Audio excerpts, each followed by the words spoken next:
Al-Qayyim menerangkan setidaknya ada 5 kondisi yang menjadikan setiap orang itu membutuhkan hidayah setiap waktunya. Tidak peduli apapun kedudukannya dan tidak peduli bagaimana latar belakangnya. Apa 5 keadaan yang menjadikan orang itu butuh hidayah apapun keadaannya? Kata beliau yang pertama, karena manusia. Ada di antara manusia itu yang jahil, bodoh. Dia butuh hidayah. Supaya dengan hidayah yang dia dapatkan, terang jalan hidupnya, dia ngerti mana yang hak dan mana yang batil. Dia faham mana yang sunnah dan mana yang bid'ah. Dia faham mana yang iman dan mana yang syirik. Ketika dia itu kemudian meminta kepada Allah ketika keadaannya bodoh. Makanya kalau kemudian ada orang yang jahil meminta hidayah, kenapa itu tepat untuknya ketika meminta hidayah? Karena orang bodoh itu butuh hidayah. Karena orang bodoh itu butuh hidayah. Karena orang bodoh itu butuh hidayah. Karena setelah dia mendapatkan hidayah, akan dikoreksi hidupnya, akan ngerti mana yang hak dan mana yang batil, mana yang sunnah dan mana yang bid'ah.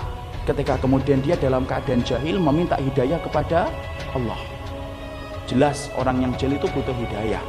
Dan mereka sungguh-sungguh beruntung apabila mereka mendapatkan hidayah. Itu kondisi yang pertama. Kondisi yang kedua, kata beliau, yaitu adalah ada orang yang kedua.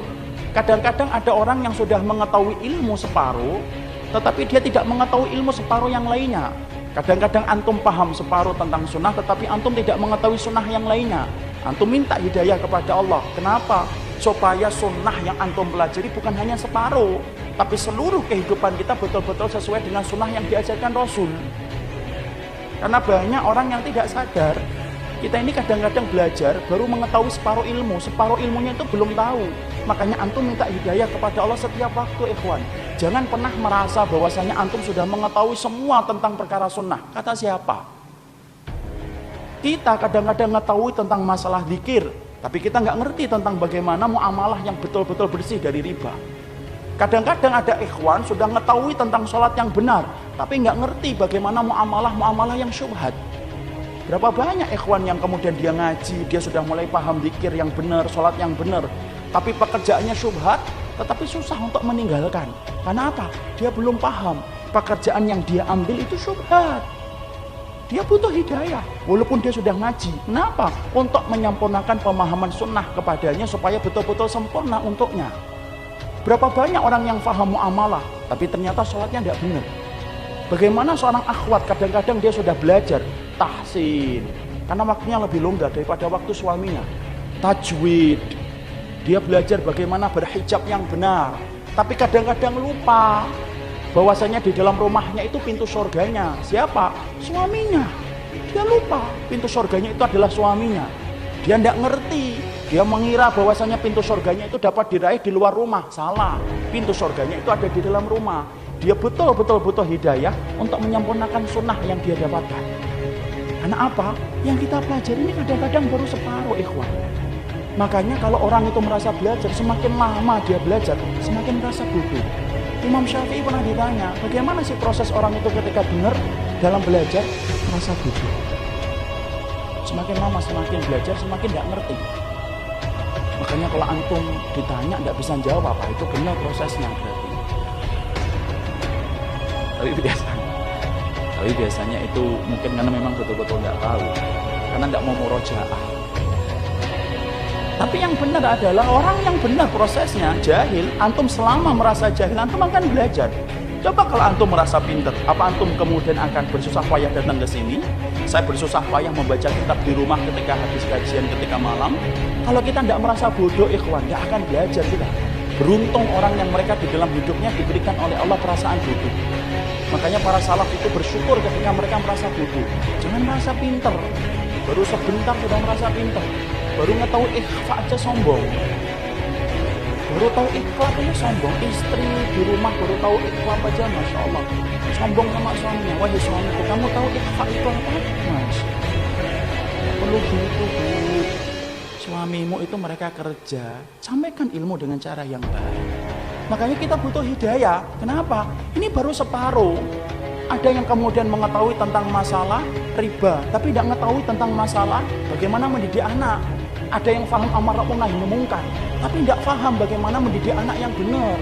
Ada yang pintar mendidik anak, benar, tapi tidak ngerti bagaimana mendidik istri, itu wajar ikhwan. Makanya ketika antum memohon kepada Allah, kenapa sih kita butuh hidayah padahal kita sudah masuk Islam, padahal kita sudah ngaji, jadwal kajian kita penuh, di mana-mana kajian kita selalu kita datangi, bahkan sebelum ustadznya datang kita sudah datang, sebelum ustadznya datang. Tapi kenapa kita minta hidayah? Karena bisa jadi sunnah yang kamu pelajari baru separuh, separuhnya belum kamu ketahui. Antum kadang-kadang sudah tahu tentang keutamaan itikaf, tapi antum belum tahu kan apa perkara yang lebih utama daripada itikaf, yaitu membantu saudara antum satu. Itu jauh lebih baik daripada itikafnya antum selama satu bulan. Kadang-kadang kita nggak ngerti. Makanya kalau antum meminta hidayah kepada Allah, Allah yang sempurnakan, Allah lah alim, Allah yang memberikan ilmu, Allah yang bagi ilmu. Kalau antum berdasarkan dengan keimanan dan ketakwaan antum, Allah semakin tambah ilmu yang Allah akan berikan kepada antum. Insya Allah. Saya pernah kagum sama seorang ikhwan datang ke rumah saya jam 3 ikhwan. Jam 3 pagi. Ngantar saya. Ustaz mau kemana hari ini? Saya kaget, ini jam 3 siapa ini? Kemudian ternyata beliau ngantar saya. Mau ngantar Ustaz. Antum jam berapa berangkat dari rumah? Jam setengah 3. Ngetuk pintu rumah saya jam 3. Lalu kemudian mengantar saya kajian dari Ahad, ada 6 kajian satu. Sampai jam 10 pulang. Jam 10 malam pulang. Saya itu bertanya-tanya, apa yang mendorong dia untuk datang ke rumah saya? Seharian dia kemudian ngantar saya. Padahal ketika ngantar saya tanya, akhi, antum apa enggak butuh? Enggak punya kegiatan sama istri? Punya Ustaz. Tapi saya sudah sampaikan, aku enggak ingin istirahat dari Ahad ikut kajian satu pulang enggak Ustaz. Sampai akhirnya dia pulang. Ketika pulang, sampai di rumah jam 11 malam, saya telepon dia. Saya tanya, tolong ajari saya, apa yang mendorong antum pergi sama saya dari jam 3 pagi sampai jam 10 malam? Dia berkata, Ustaz, saya itu tidak bisa itikaf di masjid Nabi selama 1 hari. Itikaf selama 10 hari aja berat, Masya Allah. Saya ingin itikaf sebagaimana itikaf di masjid Nabi selama 1 bulan. Dan saya membantu antum selama 1 hari, karena saya ingat kata Rasulullah, aku membantu saudaraku selama 1 hari lebih aku cintai daripada aku itikaf di masjidku selama 1 bulan. Ikhwan, kadang-kadang antum sering perhatikan sholat sunnah antum, puasa sunnah antum, tapi antum tidak pernah berpikir manfaat antum kepada saudara antum. Kadang-kadang kita nggak paham. Ketok pintu tetangga antum, ketok pintu sahabat antum, tolong sampaikan ke dia, antum hari ini mau kemana? Saya antar. Semua hajat antum hari ini aku bantu. Itu lebih baik bagi antum daripada itikaf selama 1 bulan. Kadang-kadang kita nggak ngerti. Minta hidayah sama Allah supaya kembali dibukakan dan kembali dibukakan. Inilah yang menjadikan kita kenapa minta hidayah walaupun antum sudah ngaji, walaupun antum sudah ngerti, supaya Allah semakin menyempurnakan kehidupan antum ketika mengamalkan ilmu yang diturunkan oleh Allah. Merasa bodohlah setiap waktu supaya antum tidak pernah bosan untuk mengaji, supaya antum tidak pernah bosan untuk mengkaji. Makanya sampai kemudian para ulama mengatakan, kalaupun yang menyampaikan ilmu adalah anak kecil, ambil. Itulah hakikat orang yang menjadi cinta kepada ilmu. Siapapun yang menyampaikan diambil olehnya. Ini yang kedua.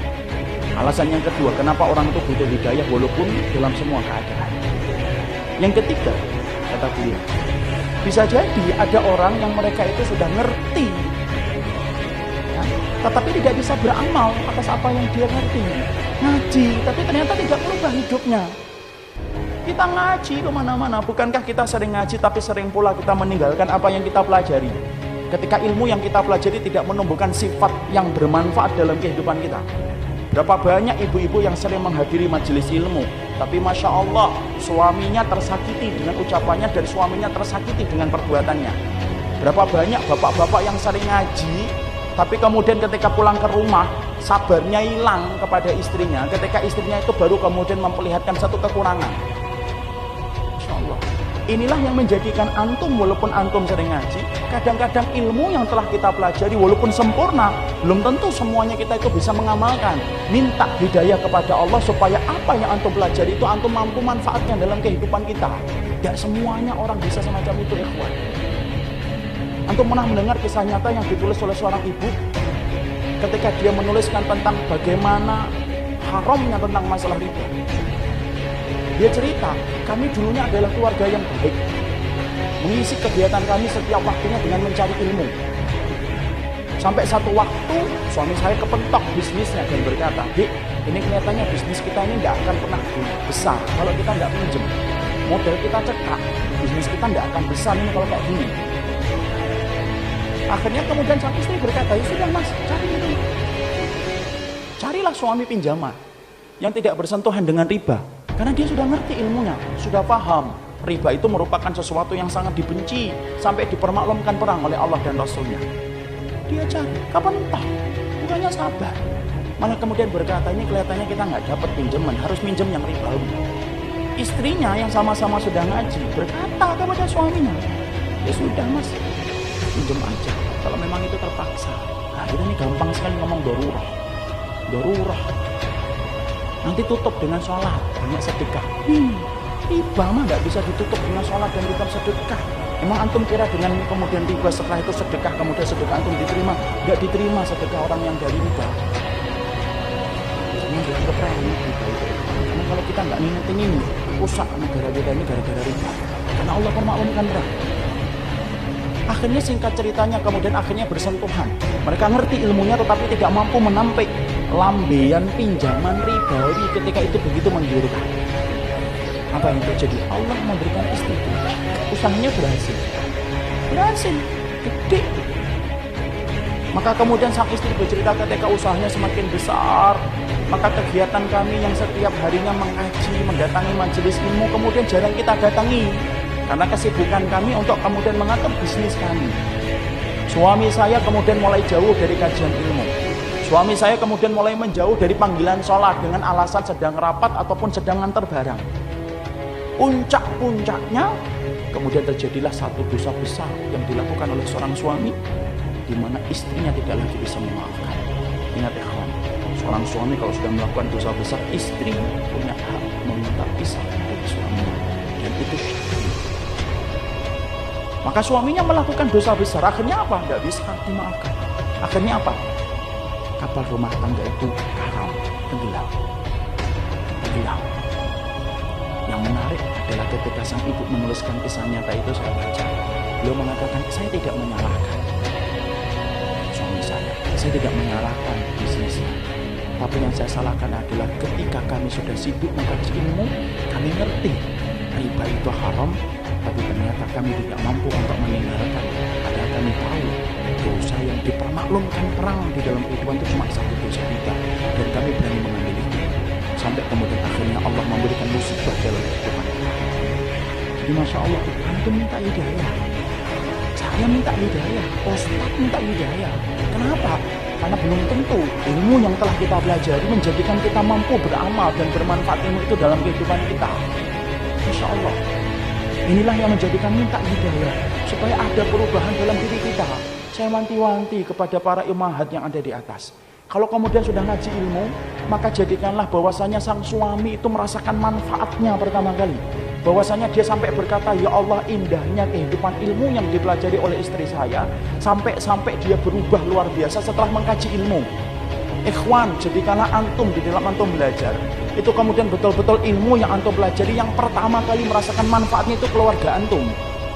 Supaya kemudian kita tidak menjadi orang yang mempunyai ilmu tetapi tidak beramal. Sabarnya harus lebih. Kalau kita sudah menghadapi istri, sama. Istri menghadapi suami juga harus sabar. Karena menghadapi suami istri itu memang, Masya Allah, butuh sabar yang lebih. Kalau bukan karena mengharapkan pahala dari Allah, susah kita akan bertahan. Antara kita dengan perempuan aja berbeda antara laki-laki dan perempuan. Perempuan banyak bicara, laki-laki sedikit bicara. Antum paling baru ngomong 100 kata, perempuan sudah 2000 kata. Itu yang paling pendiam. Belum lagi yang kemudian yang lebih dari itu. Istri juga sabar menghadapi suami, karena suami itu sedikit-sedikit bicaranya. Kadang-kadang mereka nulis panjang, wahai suamiku yang aku harapkan menjadi imamku nanti di surga di mana? Dijawab singkat, KTR, kantor, selesai. Karena memang begitu. Makanya kalau kemudian kita mencari ilmu itu menumbuhkan kesabaran untuk menjadi lebih baik. Dan ingat ikhwan, kita juga harus paham nih bapak-bapak ini. Istri itu sifatnya apa? Kata Nabi, kata Imam Ibnu Katsir, istri itu sifatnya dua, wanita itu sifatnya dua. Pertama, sur'atu inqilabiha, yang kedua wa ghalabatu masyairiha. Yang namanya perempuan itu apa? Cepat berubah-ubah. Lagi ngomong cinta sama antum sebagai suaminya, nanti malam antum lupa beli martabak yang dia pesen, hilang itu rasa cintanya. Yang ketawa sering lupa bawa martabak. Itu masalahnya. Kata Imam Ibnu Katsir, bukan saya loh ya. Bagalah betul masyairiha, dominan perasaannya. Antum berubah dikit, macam-macam dia pikirnya. Ini jangan-jangan sudah nikah lagi. Padahal antum cuma lupa mengatakan I love you di pagi hari sebagaimana kebiasaan antum. Karena apa? Antum bergesa-gesa. Itulah perempuan, perasaannya kayak gitu. Maka kemudian harus sabar. As-sabru li ahlina sabron. Sabar kepada keluarga itu 2 kali sabar. Kenapa? Antum yang ngasih uang, tapi disitulah terkadang kita itu mendapatkan perintah kita nggak bilang. Masya Allah, ilmu harusnya menjadikan kita lebih sabar. Sudah, harapkan pahala. Ingat ikhwan, yang datang dalam kehidupan kita itu 2. Ada yang jadi barokah dan ada yang jadi ujian. Kalau ada yang datang menjadi barokah bagi antum, taat, baik, syukur. Kalau ada di antara antum yang datang dalam kehidupan antum ternyata tidak sesuai dengan harapan antum, itu ujian, sabar. Memang begitu yang Allah berikan kepada kita. Tidak usah mengharapkan, coba kalau saya nikah sama fulanah dulu. Fulanah telah sakit, ikhwan. Meninggal dunia, tidak usah diharap-harap lagi. Kenapa? Allah itu memberikan takdir yang terbaik. Cuma Allah itu pengen lihat sabarnya antum sampai di mana, itu saja. Itu sabit itu paling penting. Dan orang yang sabar dan syukur itu kan sama-sama masuk surga kalau dalam rumah tangga. Imran bin Hitton sedang berkaca bersama istrinya Imran bin Hitton. Imran bin Hitton ini seorang tabi'in, di mana kemudian dia itu wajahnya pas-pasan, tapi istrinya mempesona, cantik jelita. Ketika berkaca, Masya Allah, Imran bin Hitton bersyukur, Masya Allah, syukur banget dapetin istri kayak kamu, cantik, mempesona, jelita, dan lagi solihah. Dijawab sama istrinya, Masya Allah, bangga kamu sama-sama bersyukur. Itu kok bisa? Karena kamu mendapatkan aku bersyukur, dan aku mendapatkan dirimu, aku bersabar. Yang ketawa bersyukur, yang di atas bersabar banget, Pak. Harus paham begitu. Jadi kemudian yang ketiga, kadang-kadang ketika kita dalam kehidupan, kenapa butuh hidayah? Karena kadang-kadang ilmu yang kita dapatkan belum bisa kita amalkan. Sabar sama istri, sabar sama keluarga. Saya ingatkan ikhwan, kalau habis malam ketika menjelang tidur, dengarkan cerita istri itu penting. Rasulullah itu kalau habis isya pulang, dia dengarkan cerita istrinya. Aisyah pernah cerita 9 wanita, tidak salah, hadisnya panjang sampai 3 lembar atau 4 lembar. Nabi tidak menyelah sedikit pun. Dalam riwayat Bukhari, ketika Ibnu Abbas nginep di rumahnya Maimunah, Maimunah cerita sama Nabi. Setelah Nabi selesai langsung pulang ke rumah habis isya. Kemudian Maimunah cerita, Rasulullah mendengarkan. Maka kita pun sama, sunnahnya itu mendengarkan istri. Walaupun terkadang yang diomongin nggak penting, nggak apa-apa, dengerin aja. Walaupun sudah cerita 3 kali, 4 kali, udah kayak baru pertama kali aja mendengar. Oh gitu ya, Masya Allah. Itu Rasulullah. Nah kita kadang-kadang cari ilmu, pulang-pulang tidak berubah. Butuh hidayah itu, supaya ilmu yang kita pelajari bermanfaat. Itu yang ketiga, kata Imam.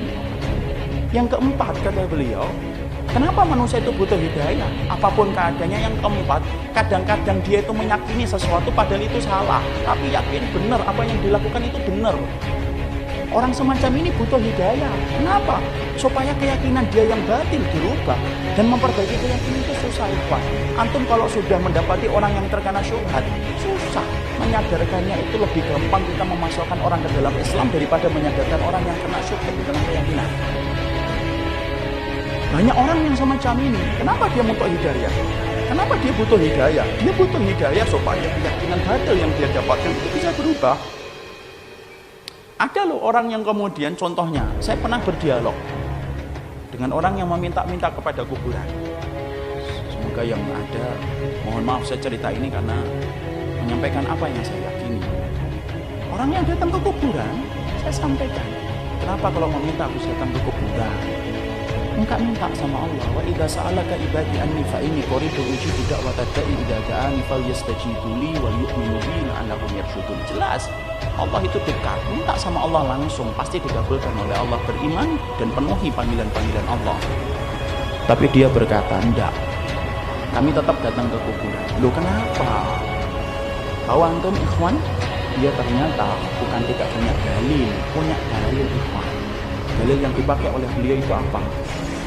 Dalil yang dipakai oleh mereka sama dengan tulisan-tulisan yang biasanya ada di kuburan. Surat Ali Imran 199. Wala tahsabanna alladziina qutilu fi sabilillahi amwaat bal ahya'un 'inda rabbihim yurzaqun. Jangan kamu mengira orang yang mati di jalan Allah itu mati. Tetapi pada hakikatnya mereka hidup di sisi Rabbnya, dikasih rezeki oleh Allah. Pertama dia ngomong sama saya, antum baca baik-baik ini. Bukan antum, kue baca baik-baik. Karena orang Jawa. Ya. Di sini kita akan ngambil pemahaman satu, mereka hidup walaupun kamu pandang dia mati. Itu karena kamu nggak baca Quran. Coba saya dibilang nggak baca Quran, bisa dengerin. Yang kedua, Allah menerangkan yurzaqun, dikasih rezeki sama Allah. Itu sering saya dapati di tempat rumah saya dulu ketika masih di Kudus, karena memang banyak yang meminta ke kuburan. Saya menerangkan asbabun nuzul tentang ayat itu tidak diterima. Antum tahu asbabun nuzul ayat itu? Asbabun nuzul diterangkan dalam riwayat Abu Dawud. Itu cerita tentang ayahnya Jabir bin Abdullah. Siapa? Abdullah bin Haram radhiyallahu anhu. Abdullah bin Haram itu cintanya sama mati syahid luar biasa. Antum tahu dalam perang Uhud, kupingnya nggak ketahuan gimana. Saking cintanya beliau kepada mati syahid. Ketika Jabir nangis,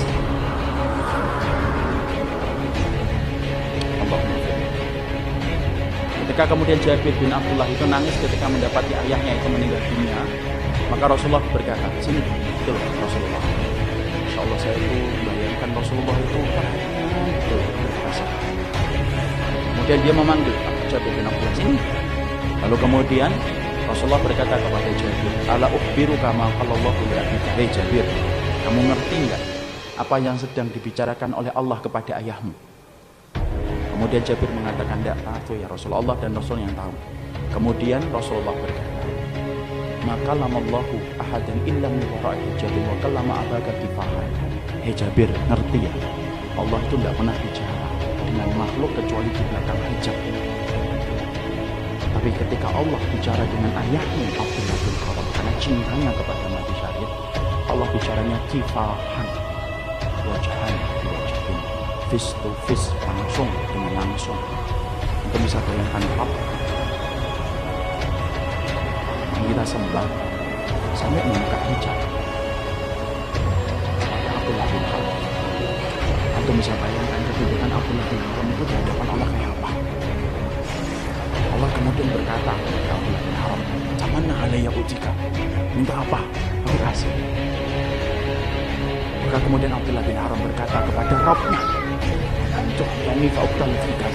Ya Allah, kasih saya hidup lagi ya Allah, supaya saya hidup kembali lagi dan saya berjuang lagi dan mati syahid kembali. Lalu Allah mengatakan, inna musabakum minna, tidak bisa, ketetapan hidup dan mati sudah diputuskan. Minta lagi.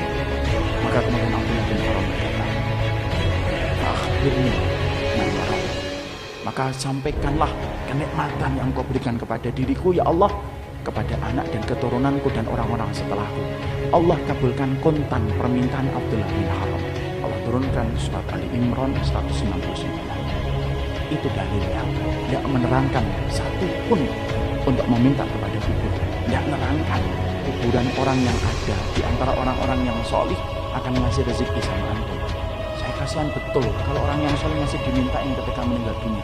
Terus istirahatnya mereka kapan? Ya, padahal itu bukan berkaitan tentang itu. Tapi Masya Allah, ketika disampaikan kayak gini, apakah mudah untuk terima? Tidak. Susah. Tetap dia ngeyel, tetap saya ditunjuk-tunjuk, tetap kemudian saya diomongin macam-macam. Tidak apa-apa, saya menyampaikan dengan cara yang baik. Anda tidak kasar. Anda menyampaikan cara yang baik. Anda bawa tafsir.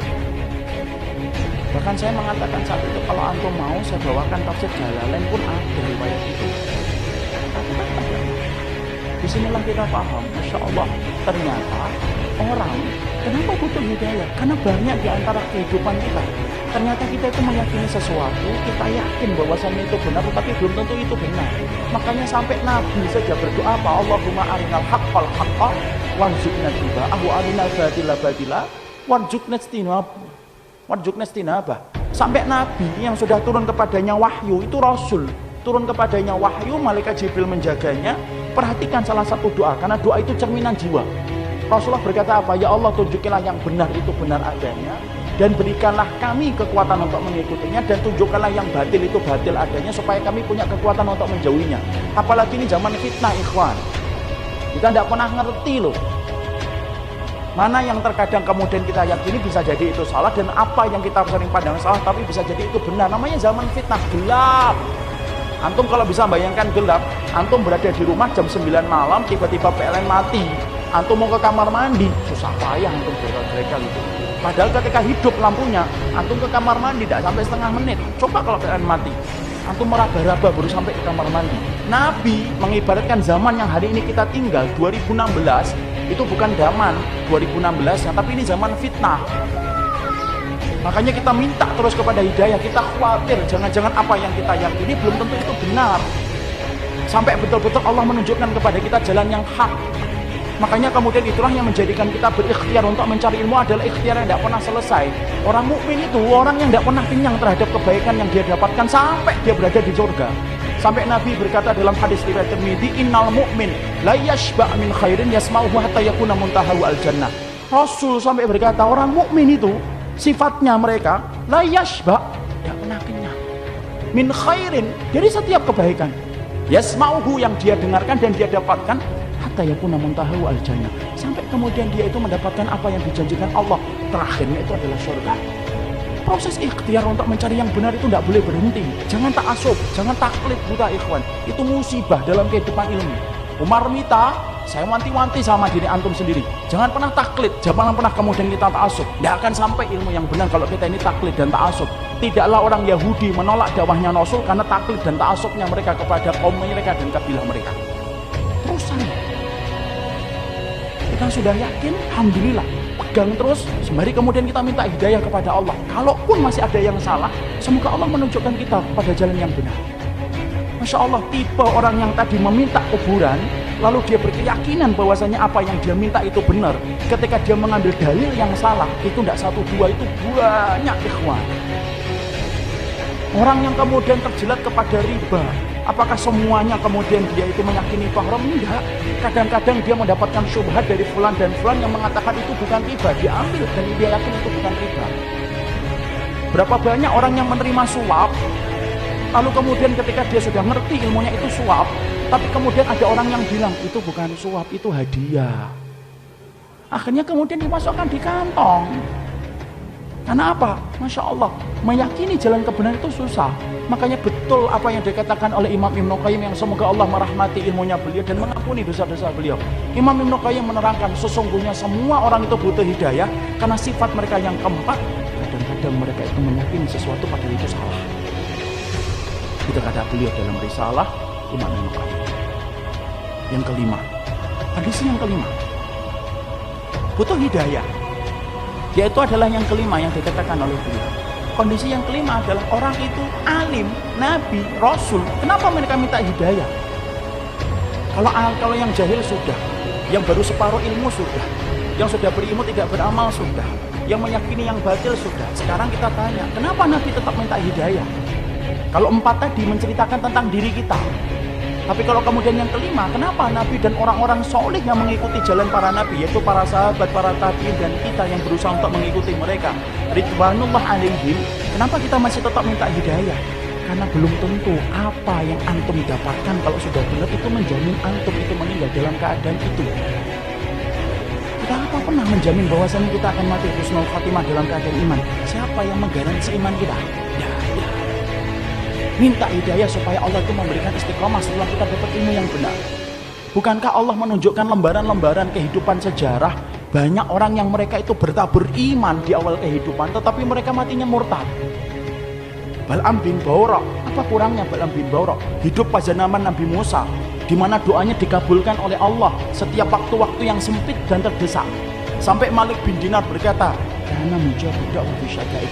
Kalau sudah bicara tentang Bal'am bin Baura, Masya Allah, doanya selalu dikabulkan oleh Allah dalam keadaan genting. Kata Malik bin Dinar rahimahullahu ta'ala ketika menafsirkan surat Al-A'raf 175.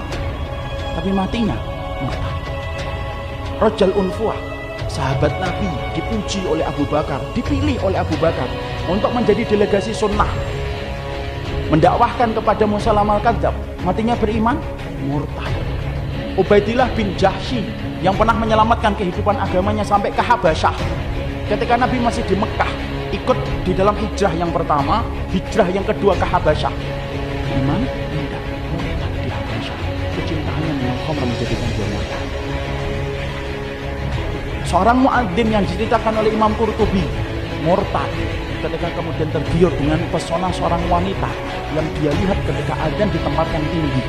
Orang dulu ketika ada naik ke tempat yang tinggi, melihat seorang wanita begitu cantik turun, ini gentle dia. Turun, dia katakan dia cinta sama wanita itu. Wanita itu berkata, "Tidak bisa kamu nerima kamu, karena kami Nasrani dan kamu Muslim." Loh, dengan apa saya bisa diterima? Berpindah kepada Nasara. Pindah, ikhwan. Murtad, meninggalnya di hari dia meninggal dunia. Akan mencampuri istrinya, naik ke atap, kemudian jatuh. Belum sempat mencampuri wanita yang menjadikan dia murtad. Siapa yang menjamin? Ini yang kemudian kita khawatirkan. Minta terus hidayah. Kenapa kita minta hidayah walaupun kita itu sudah memelihara jenggot, sudah kemudian ngaji, istri kita sudah kemudian berhijab yang syar'i, kegiatan kita sering datang ke kajian ilmu, bertemunya kita dengan orang yang solih, terus kita menjaga hangatnya iman. Tapi kenapa kita tetap minta hidayah walaupun ikhtiar sudah kita lakukan?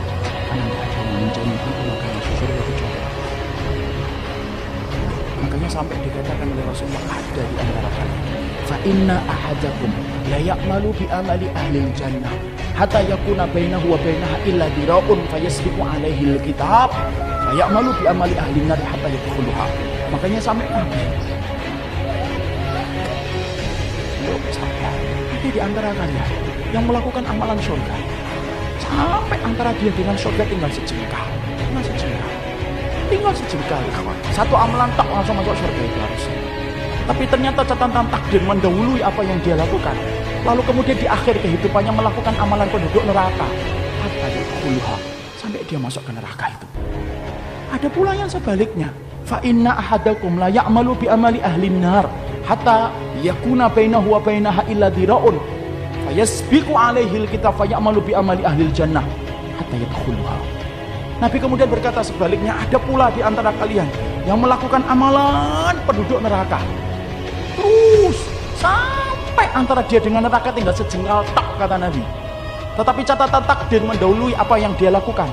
Dia melakukan amalan penduduk surga sebelum meninggal dunia, lalu kemudian Allah masukkan ia ke dalam surga. Antum tahu Usairim bin Abdul Ashhal? Usairim bin Abdul Ashhal, seseorang sahabat yang dikatakan oleh Nabi sebagai penduduk surga, tapi keningnya tidak pernah dipakai untuk bersujud kepada Rabbnya. Karena apa? Masuk Islamnya belum ada 24 jam. Ketika dia masuk Islam mengucapkan syahadat, dia bertanya, sholat? Belum waktunya sholat. Apa yang saya lakukan? Ayo berjuang bersama Rasulullah. Berjuang bersama Rasulullah SAW dan para sahabat. Ketika kemudian dalam peperangan tersebut Allah takdirkan dia meninggal dunia. Ketika meninggal dunia, maka ramai para sahabat membicarakan tentang Usairim bin Abdul Ashhal. Sampai Abu Hurairah berkata, inilah penduduk surga yang belum pernah menempelkan telinga untuk mencium bumi bersujud kepada Allah. Itulah Usairim bin Abdul Ashhal. Siapa yang jamin ikhwan?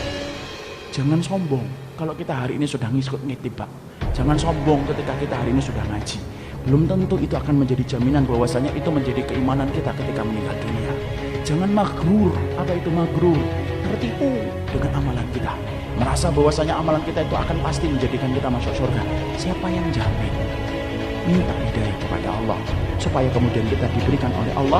Kalau antum betul-betul orang yang solih, supaya hidayah yang antum minta menjadikan antum diberikan istiqomah sampai antum meninggal dunia. Itu yang kita minta kepada Allah. Inilah pentingnya hidayah. Makanya di dalam kehidupan kita sampai Allah terangkan doa yang pertama bukan doa meminta ampunan. Doa yang pertama bukan meminta surga. Doa yang pertama di dalam Al-Quran bukan meminta perlindungan dari neraka, tapi doa yang pertama, ikhwan, antum sebagai hambanya Allah diajarin oleh Allah, kita diajarin oleh Allah minta hidayah. Karena kalau antum sudah dapat hidayah, antum diampuni oleh Allah. Kalau antum sudah dapat hidayah, antum dimasukkan surga. Kalau antum minta hidayah, antum akan dijaga dari neraka. Itu didahului dengan hidayah. Itu yang kedua, pentingnya hidayah. Yang ketiga, para ulama lalu kemudian menerangkan, pelajaran yang ketiga adalah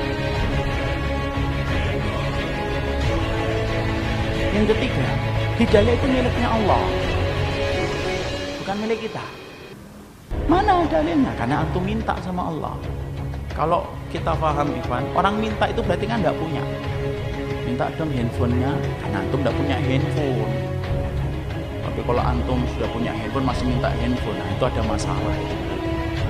Tapi kita biasanya minta itu karena kita tidak punya. Minta dong baju karena kita tidak punya baju. Minta dong motor karena motor kita mungkin tabrakan tidak bisa dipakai lagi. Kita minta hidayah, kenapa? Karena hidayah itu miliknya Allah. Disitulah kita paham kenapa kita harus memahami ini, supaya antum tidak kecewa kalau mendapati orang yang ada di sekitar kita yang kita cintai dengan hati kita, ternyata dia belum tersentuh dengan apa yang kita yakini menjadi jalan kebenaran. Hidayah miliknya Allah. Dan hidayah itu tidak terpengaruh antum solih, antum tidak solih, tidak akan mampu mempengaruhi orang lain di dalam masalah hidayah. Oh, saya ini mustajab. Wallahi, kalau antum mustajab sekalipun, yang memberikan jaminan bahwasanya antum ketika meminta hidayah, menjadikan Allah memberikan itu kepada orang yang antum minta. Kenapa? Hidayah itu miliknya Allah. Nabi, orang yang mustajab doanya. Tapi apakah kemudian Nabi mampu menjadikan doanya diterima oleh Allah ketika berkaitan tentang hidayah? Enggak. Padahal kita ngerti kan, ribuan atau ratusan permintaan para sahabat ketika Nabi sudah meminta dikabulkan. Coba kita perhatikan bagaimana mustajabnya doanya Nabi ketika Nabi sholat istisqa, ikhwan. Baru Nabi sholat istisqa, baru ngangkat tangan, hujan turun. Padahal belum selesai sholat istisqa-nya saat itu dikerjakan oleh Rasul. Baru mengangkat tangan, Allah langsung kabulkan. Sampai berhari-hari, sampai para sahabat minta lagi, ya Rasulullah, minta lagi sama Allah supaya menahan air hujannya. Rasul mustajab, sepakat kita. Tapi apakah Rasul mampu menjamin hidayah untuk orang yang paling beliau cintai di antara ahli baitnya, yaitu adalah pamannya? Tidak. Nabi tidak mampu memberikan hidayah itu kepada pamannya. Fir'aun, Nuh. Apakah kemudian mustajab? Mustajab, ikhwan. Kalau antum ingin tahu bagaimana doanya Nabi Nuh yang mustajab, perhatikan ketika Nabi Nuh itu selama 950 tahun beliau berdakwah, lalu kemudian akhirnya dia merasa kalah, kemudian dia diterangkan oleh Allah, fada'a rabbahu anni maghlubun fantasir fafatahna alaihim abwabas samai bima'in munhamir.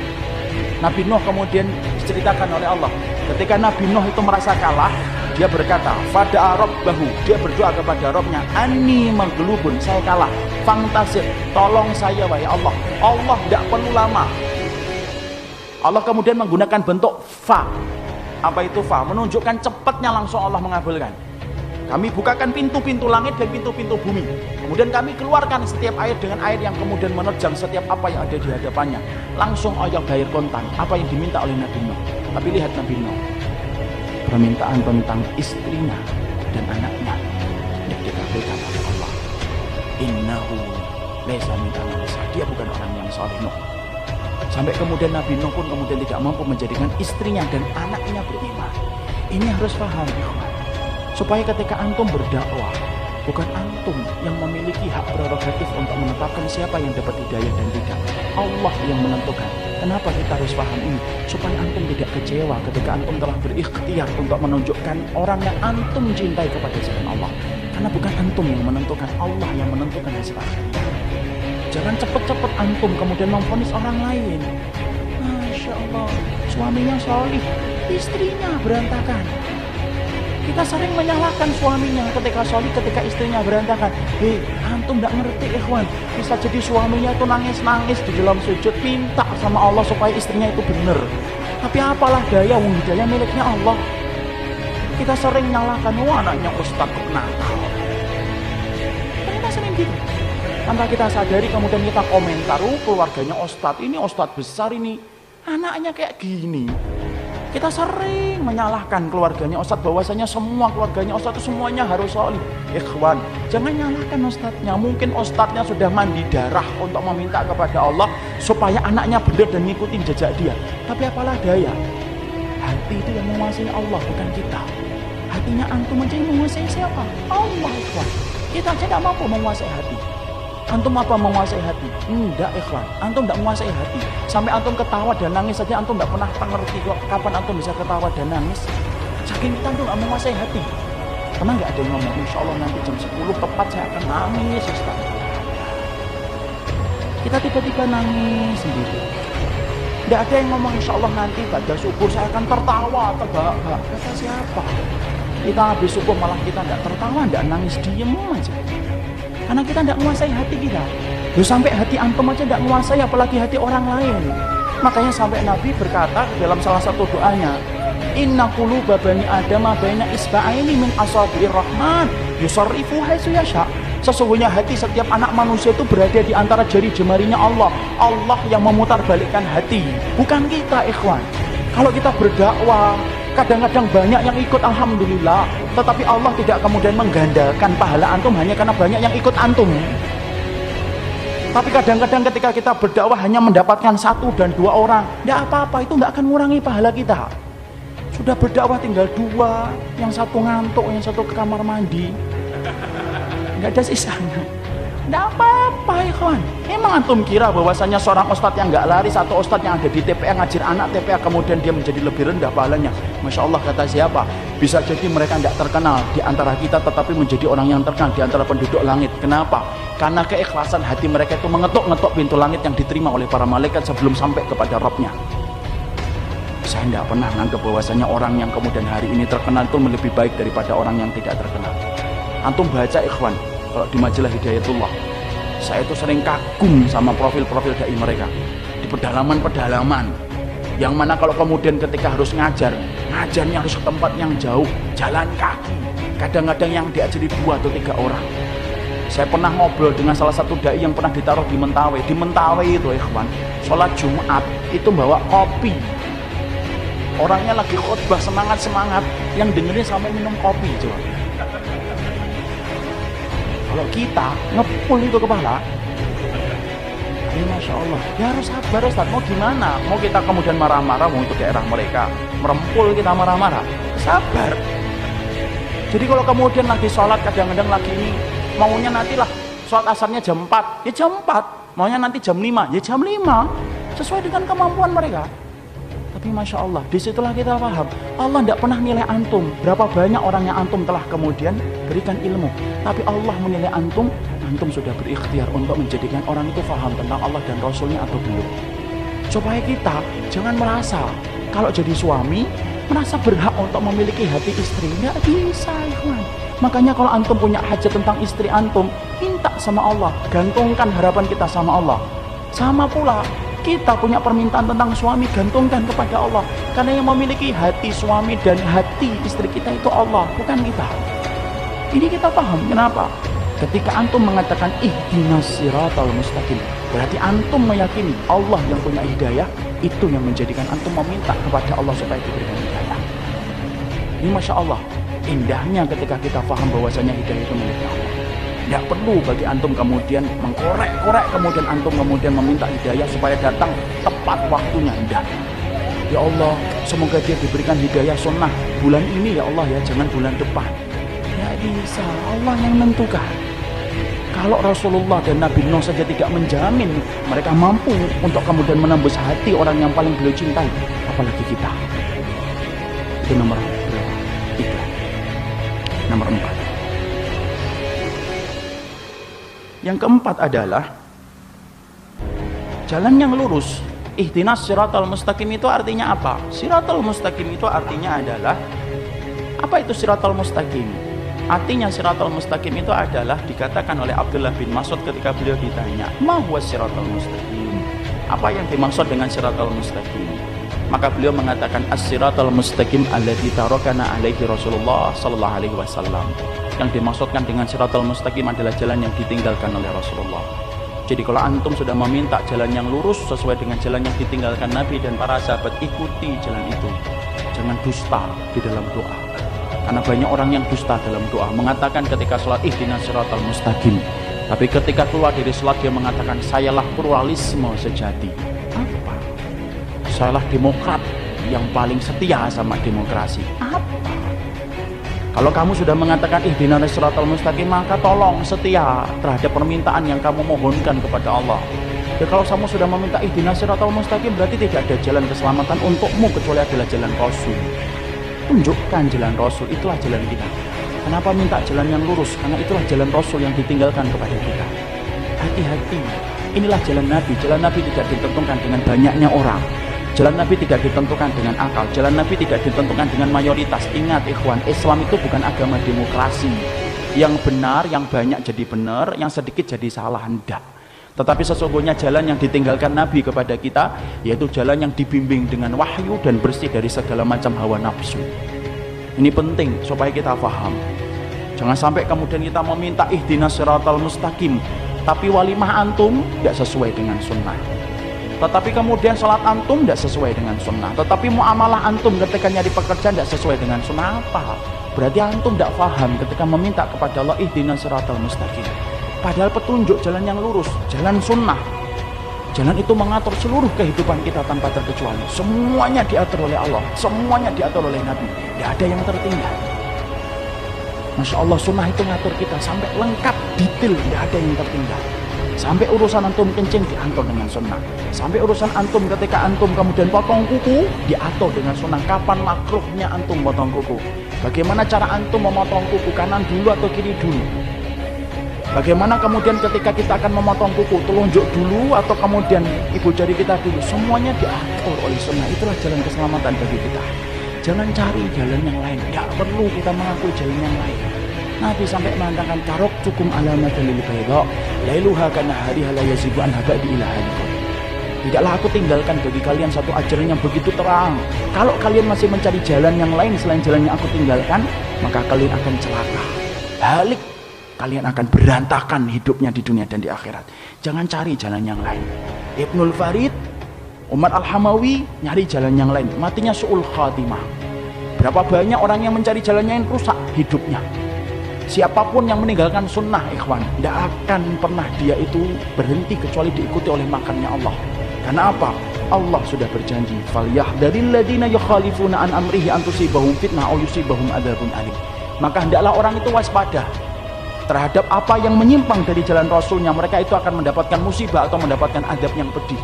Kalau kita sudah minta ihdinas siratal mustaqim, ikuti jalan Nabi apapun itu.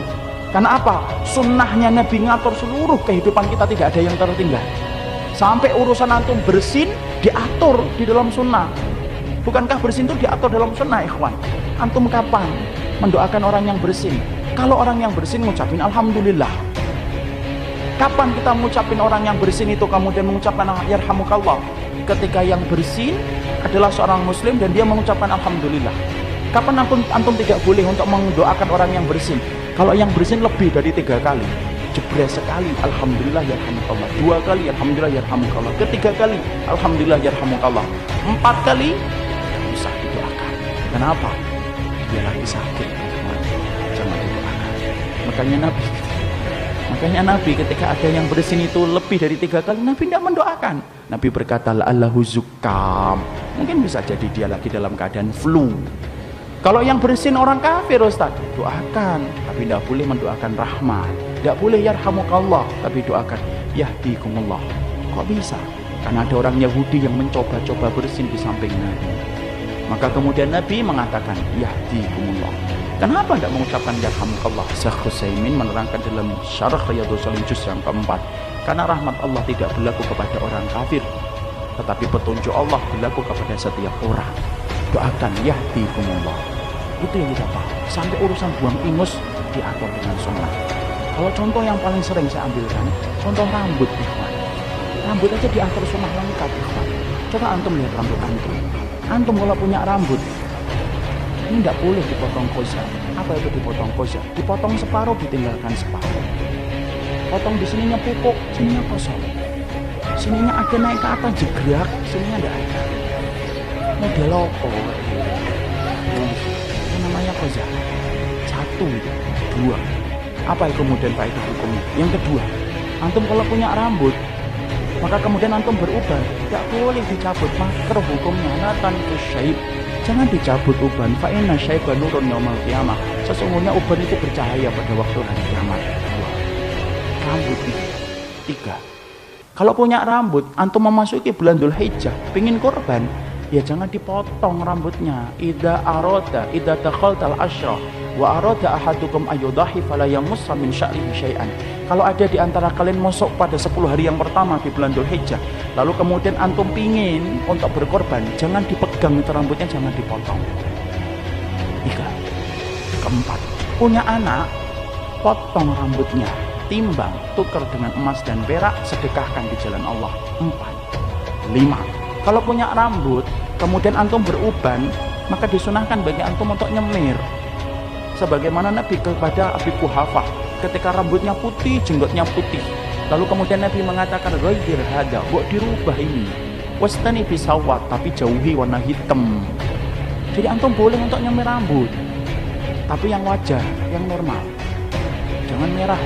Walaupun secara hukumnya boleh, biru boleh, tapi antum ini simpatisan partai atau kuning apa lagi? Maka nanti kalau kuning antum disentor air, dikiranya apa? Merah lagi. Anaknya sampai bingung, ini abi saya atau megaloman. Tapi boleh secara hukum tidak apa-apa. Itu yang berapa? 5 itu. 6. Kalau punya rambut, istri antum, anak antum yang sudah balik, jangan sekali-kali antum diamkan kalau mereka sampai terbuka aurat rambutnya. Antum jadi dayus gara-gara rambut. Kalau antum biarkan anak antum, istri antum membuka auratnya, antum yang akan tidak diajak bicara oleh Allah. Istri antum tidak akan mencium baunya surga kalau hanya memperlihatkan rambutnya. Rambut. 5, 6, 7. Kalau punya rambut, Masya Allah, kalau antum haji dan umrah, jangan dipotong sebelum tahallul.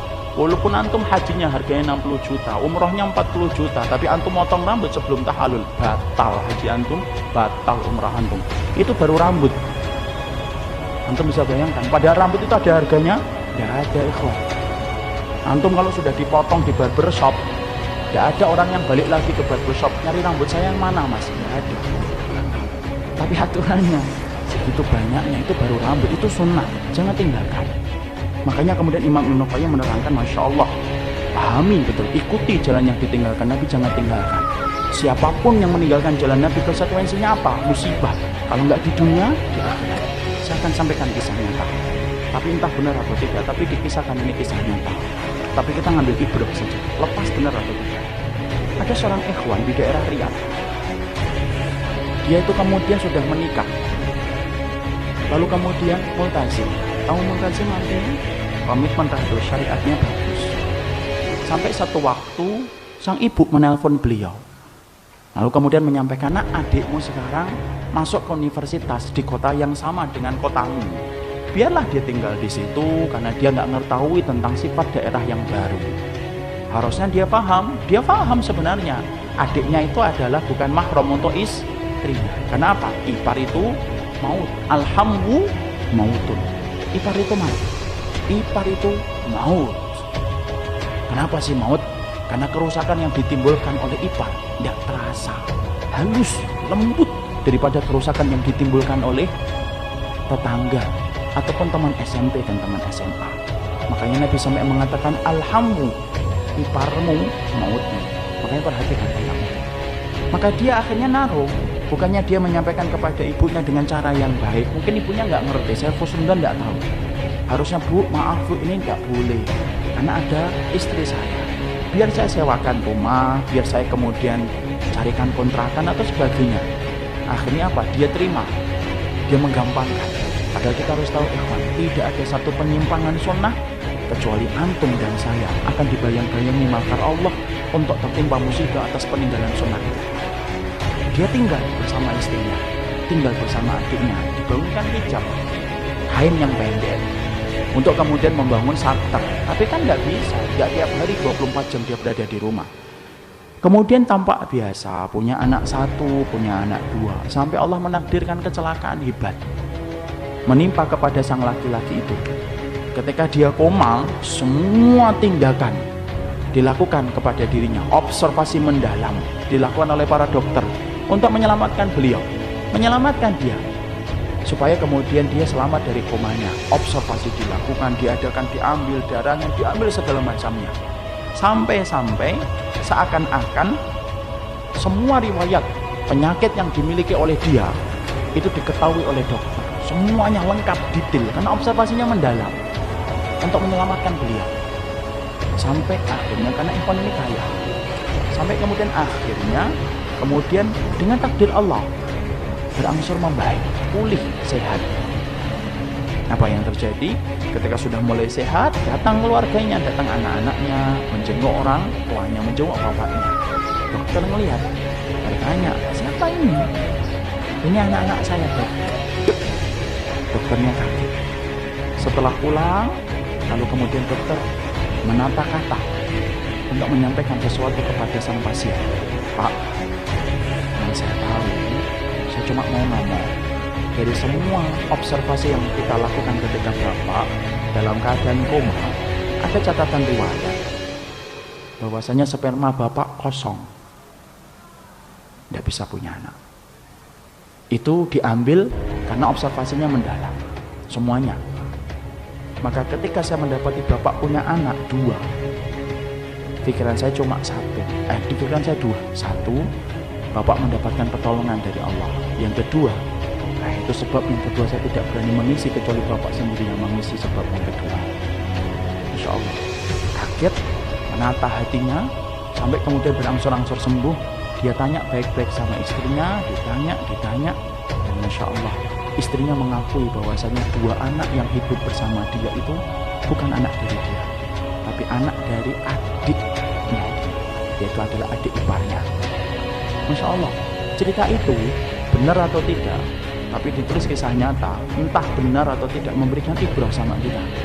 Meninggalkan sunnah tidak dibiarkan oleh Allah, berakibat maka Allah itu akan mendatangkan musibah untuk kita.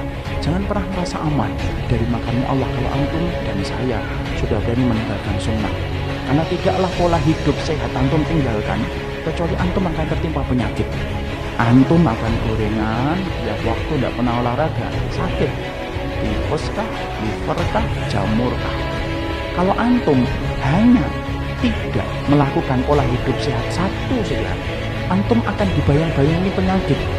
Antum bisa bayangkan, antum tinggalkan pola hidup sehat menurut sunnah, lalu antum merasa aman dari makarnya Allah, salah. Disitulah kita paham, Masya Allah, inilah jalan yang lurus, jangan ditinggalkan. Karena setiap kita meninggalkan, cepat-cepat taubat, istighfar sama Allah ketika kita tidak mampu. Karena apa? Setiap waktunya kita akan dibayang-bayangi oleh makar dari Allah Subhanahu wa Ta'ala.